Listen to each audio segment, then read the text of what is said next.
Hello everybody, and today we're looking at a new RTS game that's just opened its doors to early access on Steam called Global Conflagration. I've played about 4 hours so far of the game, and this video I'll give my first impressions and things that I think can be improved.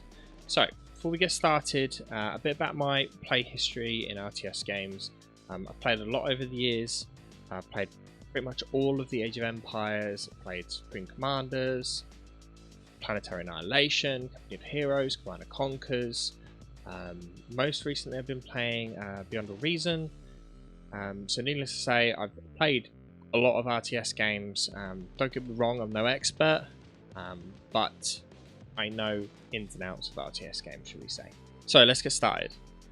Global Conflagration seems to be on the surface very similar to the Command & Conquer series, with one UI element to switch between the buildings and the vehicle production and so on. Even the general feel of the game seems to be similar to Command & Conquer. However, there are definitely some Company of Heroes inspirations at work in the game. The main method of resource production is nothing like Command & Conquer and is control point focused, which is obviously a staple of the Company of Heroes games. This forces fights at key strategic locations and keeps the combat flowing throughout the match. From my experience, there are 3 types of nodes. There are 2 which are basically the same. They have a flag on and an X on, and they supply support power. And then there's another basic money node as such. Each node can be exploited once, and once it's been exploited, it can then be upgraded once on top of that. However, they normally have some form of prerequisite that's required, normally a building of some type. The X nodes and the flag nodes can be upgraded to have 2 different types of buildings. One is a supply based building, just increases the supply cap, I believe it is. And then the other one is to increase build range. So you can use this to set up like a forward base, which can be useful to getting rid of those stubborn enemies that are hiding in the corner. Next up, we have factions. The game at the moment has 3 factions, each with their own unique art style. Firstly, we have the Carpathia, with their Mad Max style vehicles. They feel very similar to the Rebel faction in Command & Conquer Generals. They have lots of scrap units and bonuses to unit production. They also do have a very fun unit called the Mortis, which brings back the old Kirov vibes from Red Alert, so I'm sure you'll have some fun with that. Next we have the EDU. They're more a technologically advanced faction. They have quite a lot of units that have stealth capabilities. They also are the only faction that you don't have to manually upgrade, so that's something to play in mind. And finally, the Vanguard PMC faction. Very typical Soviet style gameplay with lots of tanks and lots of firepower, but not really any form of high technological advancements there. Just spam a bunch of T90s and send them towards the enemy. They do have some quite good air units. The Hinds were great in my playthrough, and the bombers, the strategic bombers that they have, seem to hit like a truck as well, so that they were great to use. Now, with all that out of the way, let's talk gameplay. So, you start off a round with just a basic drone and a basic infantry unit, and your headquarters, which, if you've played Company of Heroes, you know that's basically the start you get with a Company of Heroes. You expand by capturing nodes, as mentioned before, and slowly building up your base. Now, with the Carpathian and Vanguard factions, they both have tech levels you need to do in order to unlock additional units, whereas the EDU faction only requires you to have the buildings. Now, once tech is researched, it's permanently applied. Unit upgrades are done in several different locations though, so you'll need to click around in order to find where those upgrades are. Personally, I'd prefer if all of the vehicle upgrades were located in one location, like the Research Institute, for example. This would then make it similar to games like Age of Empires, which have all the unit upgrades in the blacksmith building. because at the moment, once you build that building, all it does is unlock stuff, and that's it. It doesn't do anything else. So it would be nice to see all that put in one place instead. The game has AI, however, from my time playing it so far, it doesn't work. The AI expands with the starter units that it gets given, and it captures the early points next to it. However, in my time playing the game, they never did anything but that. They built their base, they expanded to those initial points, but they never attacked us, except for a few occasions.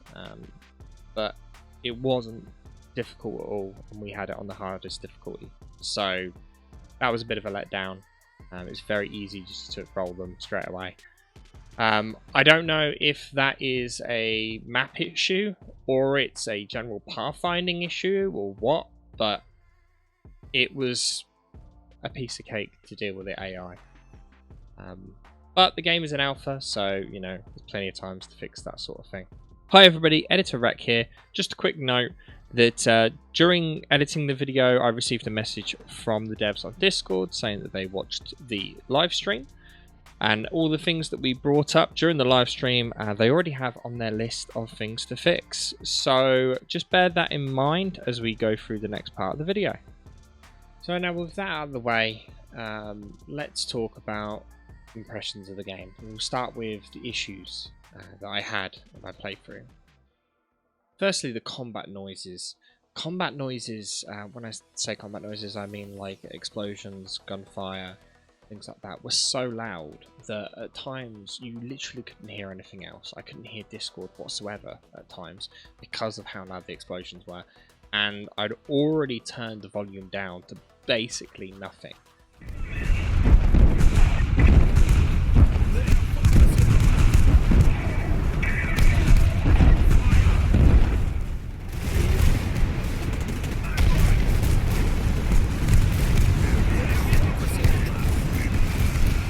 Also, the zoom level.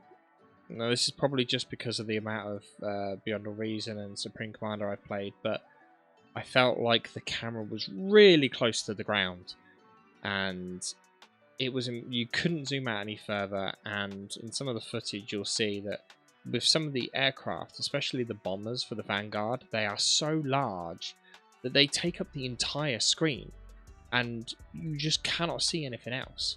So I don't know if it's whether just those units are too big or that the camera is too close, but it felt a bit claustrophobic at times.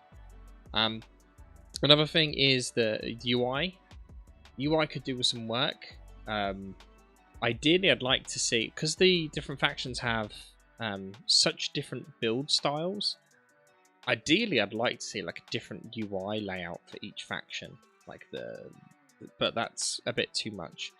But mainly the issues that I had was things like, for the Vanguard faction, the helicopter, the expansion helicopter, when you go out, you click a button on it to say return to base and pick up another box.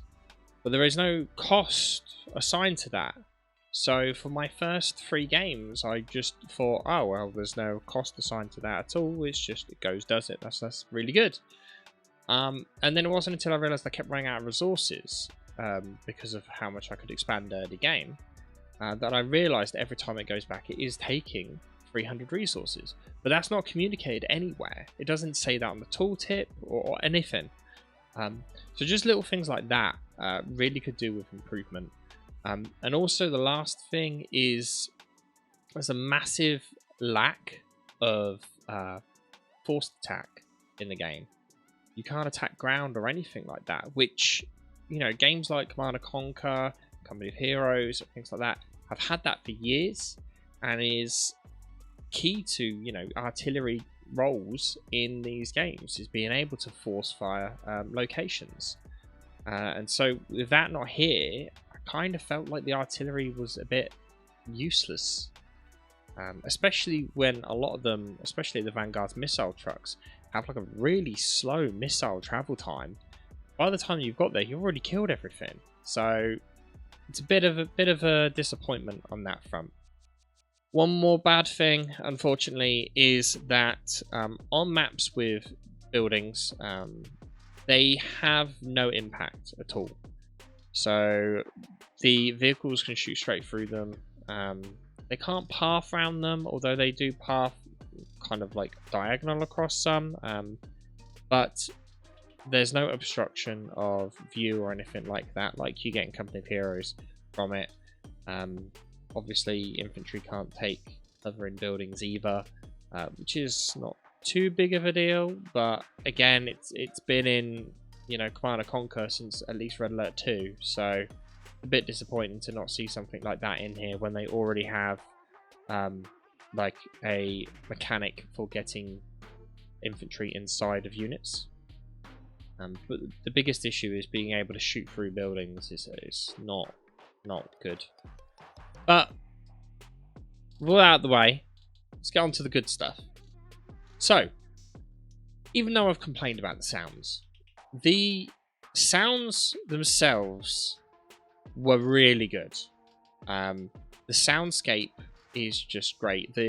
When you're hearing fighting going on in the distance and you hear someone deploy like one of those cruise missiles, for example, the depth on the boom that goes off has proper weight behind it. It sounds really good. And the actual fighting sounds themselves do sound really good. The only issue is, like I said, that the volume of them is too loud. Another thing is the unit models and the buildings themselves look amazing. The clear distinction between the factions as well, their buildings and their units. It's so easy to see which faction you're fighting by just looking at the unit, which isn't always the case in some RTS games. Another good thing is the call-ins have a very distinctive noise to them, and they're the same regardless of the faction. So you can always tell when someone's, for example, doing a UAV scan, because you hear it straight away and you're like, right, I know that noise, they're doing a UAV scan, and then you need to be aware of what's going on. So that's good. All I wish now is that you had the similar things with units as well, and that would be a good finish to it. Maps great. I didn't have any pathfinding issues. They're very clear, very focused on where the fighting should be located and pathing. There was always seemed to be some sort of flanking option, and we played 1v1 maps. We played the big maps, even though we played it in like a 3v3 kind of scenario rather than the 4v4 it was intended for. We played free-for-all maps, and it all worked really well. There was never any time where we were like, well, this is an odd place for something.